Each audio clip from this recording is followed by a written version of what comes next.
الرحمن الرحیم۔ جو سوشل میڈیا بھی کیا اللہ کی نعمتوں میں سے ایک نعمت ہے بھائی، خاص کر ان کے لیے جن کی نیتیں ٹھیک ہیں اور عملوں کا دار و مدار نیتوں پر ہے۔ بخاری کی پہلی روایت ہے، عمر بن خطاب یہ بات بیان کرتے ہیں کہ عملوں کا دار و مدار نیتوں پر ہے، کہ آپ کی نیت کیا ہے، آپ کا ارادہ کیا ہے۔ اگر اللہ کے دین کو پھیلانے کے لیے، ایمان کے لیے، اسلام کے لیے سوشل میڈیا کا استعمال کرتے ہیں تو یہ بہت بڑی اللہ کی نعمت ہے۔ اور یہی فتویٰ ہے 20ویں صدی کے مشہور عالم دین، مجاہد عالم دین ڈاکٹر مسعود الدین عثمانی رحمۃ اللہ علیہ کا۔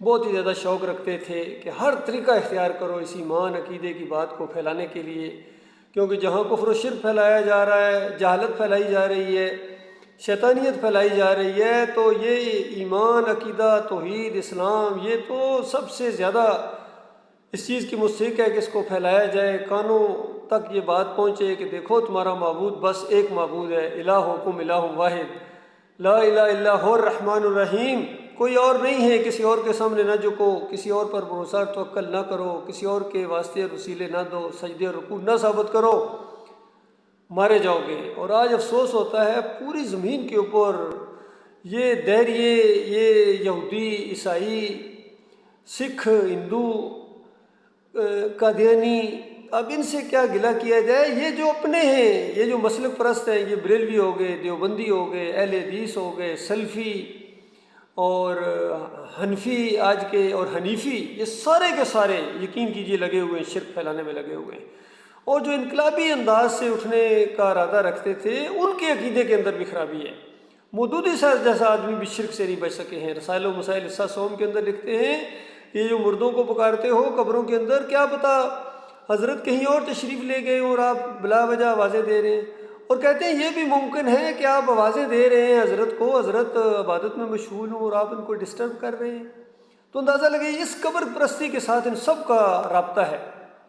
ڈاکٹر اسرار ان کا تو خیر انداز ہی اور ہے، ان کا تو ایک فلسفہ عجیب و غریب ایسا محسوس ہوتا ہے کہ یہ ثابت کیا کرنا چاہ رہے ہیں کہ یہ اللہ کے اندر سے گویا نکلے ہوئے حضرت ہیں۔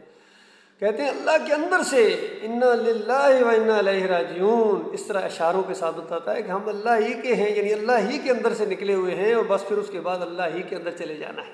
یہ ان کا پورا زور اس کے اوپر ہوتا ہے۔ پھر شاعری کو بیچ میں لے کے آتے ہیں، علامہ اقبال کے وہ شعر لے کے آتے ہیں جو ان کے عقیدے کو تقویت پہنچائیں، اور وہ جو شعر و مشرکانہ شاعری ہے ان کی اس کا ذکر نہیں کرتے ہیں، اگر ذکر کریں بھی تو اس کا دفاع کرتے ہیں۔ جس طرح علامہ اقبال کہتے ہیں قوت قلب و جگر گردد نبی، از خدا محبوب تر گردد نبی، کہ جگر اور قلب کی قوت بن جاتا ہے نبی اس وقت جب وہ اللہ سے زیادہ محبوب ہو جائے۔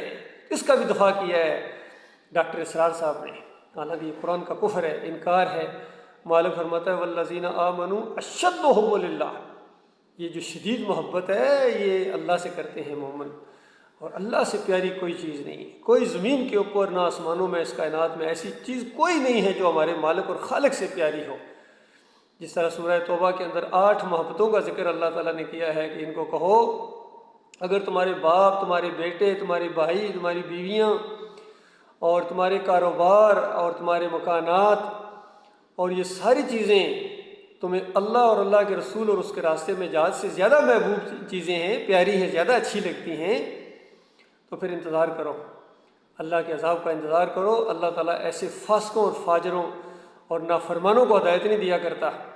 تو ایسے لوگ بالکل جب آخری فیصلہ سنیں گے تو یہ حیران رہ جائیں گے، ان کے کلیجے پھٹ جائیں گے اس بات کو سن کے، اگر اللہ اور اللہ کے رسول اور جہاد سے زیادہ پیاری ہیں یہ چیزیں، تو ایک مومن ان ساری چیزوں پر لات مارتا ہے، تھوکتا ہے ان چیزوں کے اوپر اپنے مالک کی محبت کے مقابلے میں۔ ہاں اس کے دائرے کے اندر رہتے ہوئے ماں باپ کی خدمت ہے، بیوی بچوں سے پیار محبت ہے، یہ ساری چیزیں ہیں لیکن دائرے کے اندر۔ لیکن جب مالک کی بات آ جائے، ہمارے مالک کے کسی بات اور حکم کے ساتھ یہ چیزیں ٹکرائیں تو پھر ان کی کوئی اہمیت نہیں ہونی چاہیے ایک مومن کے لیے۔ ایسے سچے مومن جو اپنے مالک اور خالق کے اوپر بھروسہ رکھیں، نہ تعداد کو دیکھیں، نہ کسی کے وسائل کو دیکھیں، نہ کہیں سے ذہنی مروبیت ہو، یہ انداز جب تک نہیں اختیار کیا جائے گا کبھی خیر نہیں آ سکتی ہے۔ تو آج یہ حیرانگی ہوتی ہے کہ یہ مسلمان، یہ کلمہ پڑھنے والے، لا الہ الا اللہ محمد رسول اللہ پڑھنے والے، یہ مزاروں کے اوپر دمالے ڈال رہے ہیں، ان کی عورتیں آ کے ناچتی ہیں، کھلے بال اور ڈھول اور ڈھمکے، اور سوٹے لگاتے ہیں چرس کے اور یا علی کے نعرے لگا رہے ہیں، یہ مسلمان اندازہ لگائیے، یا رسول مدد کے نعرے، اور کیک کاٹ رہے ہیں 12 ربیع الاول کو، اور 10 محرم کی سبیلی اور گھوڑے کو پوج رہے ہیں. یہ مسلمان ہیں؟ یہ مسلمان ہیں جنہیں دیکھ کے شرمائیں. یہود ابو جہل بھی آج آ جائے، یقین کیجیے ان مسلمانوں کو دیکھے اور کہے کہ یہ کچھ اگر کرنے کے بعد بندہ مسلمان ہو جاتا ہے تو وہ اس سے بڑے مسلمان ہونے کے لیے تیار تھے. محمد صلی اللہ علیہ وآلہ وسلم نے ان کو ذرا برابر اس چیز کی اجازت نہیں دی تھی، بلکہ آخری اعلان فرما دیا، قل یا ایھا الکافرون، ان کافروں کو کہو کہ جن کی تم بندگی کرتے ہو، عبادت کرتے ہو، جن کو تم پکارتے ہو، جو بھی تمہارے انداز ہیں اللہ کے علاوہ کسی اور کی عبادت کے، میں نہیں کرتا ہوں، میں انکاری ہوں، میں دشمن ہوں اللہ کے علاوہ ہر بندگی کا، اور جس اللہ کی میں بندگی کرتا ہوں اس کے تم کرنے والے نہیں ہو. تم بیچ میں ملا کے کرتے ہو، تم ملاوٹ کرتے ہو، ملاوٹی لوگوں، مفتریوں، گڑھنے والوں، تم نے خود اپنے معبود گڑھے ہوئے، اپنے ہاتھوں سے تراشتے ہو معبود اپنے، ان کی قبریں بناتے ہو، ان کی مزار بناتے ہو، چادریں چڑھاتے ہو، ایک عجیب سا وہ ماحول بنا دیتے ہو. ان کے مزاروں کے ماحول دیکھو، ایسا لگتا ہے کہ یہ بچھے جا رہے ہیں، کوئی سجدے کر رہا ہے، کوئی طواف کر رہا ہے، کوئی فریادیں کر رہا ہے، یا حضرت یا خواجہ بس آئے ہیں تیرے در سے کچھ لے کے جائیں گے، سوائے جہنم کے آگے کچھ بھی نہیں ملے گا.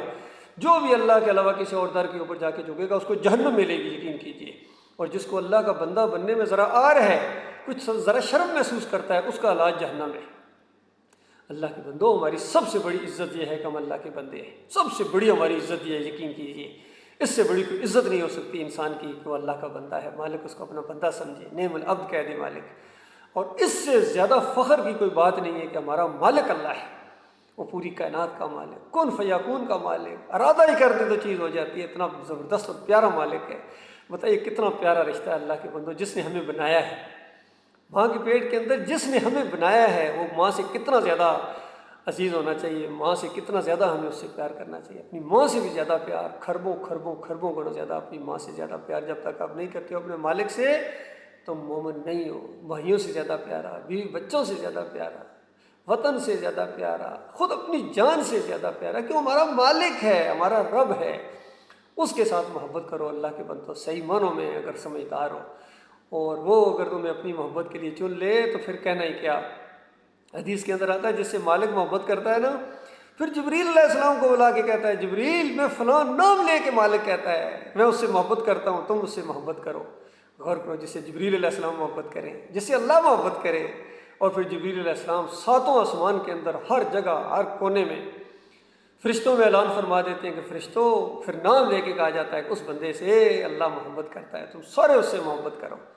بتاؤ، جس سے سارے محبت کریں فرشتے، جس سے اللہ محبت کرے، اور پھر اس محبت کو دنیا والوں کے دلوں کے اندر بھی ڈال دیا جاتا ہے. دنیا میں جتنے بھی اللہ کے بندے ہیں اللہ کے اس بندے سے محبت کرتے ہیں. باقی کافر و مشرک اور منافق نہیں کریں گے، یاد رکھیے. کافر اور مشرک اور منافق تو چبھے گا وہ ان کے دلوں کے اندر کانٹا بن کے. باقی جو صحیح معنوں میں اللہ کے بندے ہوں گے وہ اللہ کے بندے سے محبت کریں گے. اور اس اللہ کے بندے سے جو دشمنی رکھے گا، یاد رکھیے، جو بغض رکھے گا، مالک فرماتا ہے میرے ولی، میرے دوست سے جو دشمنی رکھے، جو ذرا سا بغض رکھے، میرا اعلان جنگ ہے اس کے ساتھ. اندازہ لگے اتنا مالک اپنے بندوں سے محبت کرتا ہے. مالک ایسے لوگوں کے اندر شامل فرمائے، اور ایسے ہی لوگوں کے ساتھ ہماری دوستیاں ہوں، ان کے دلوں میں ہماری محبت، ہمارے دلوں میں ان کی محبت. اور یہ سب کچھ جو کچھ ہم دنیا کے لیے کریں وہ صرف اور صرف اپنے مالک کا پیارا بننے کے لیے، اپنے مالک کا مقرر بننے کے لیے، اپنے مالک کے یہاں کچھ نمبر بنانے کے لیے، تاکہ ہمارا مالک ہم سے محبت کرے.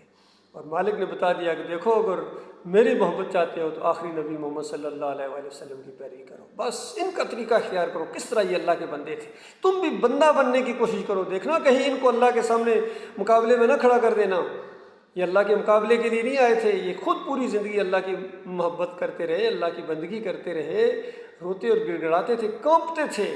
اور 3 جگہ قرآن کے اندر انہی الفاظ کے ساتھ یہ بات آئی ہے. نبی صلی اللہ علیہ وسلم کو کہا گیا اعلان کرو کہ میں اپنے رب کی اگر نافرمانی کروں تو مجھے بھی ایک بہت بڑے عذاب کے دن کا ڈر ہے، میں بھی عذاب کے اندر پکڑا جاؤں گا اگر میں اپنے مالک اور خالق کی نافرمانی کروں. اللہ کے ساتھ جو تعلق ہے یہ عبد اور معبود کا تعلق ہے. قرآن کا پورا مضمون یہی ہے، عبد اور معبود کا کیا تعلق ہونا چاہیے. اللہ تعالیٰ غور و فکر کرنے کی توفیق عطا فرمائے.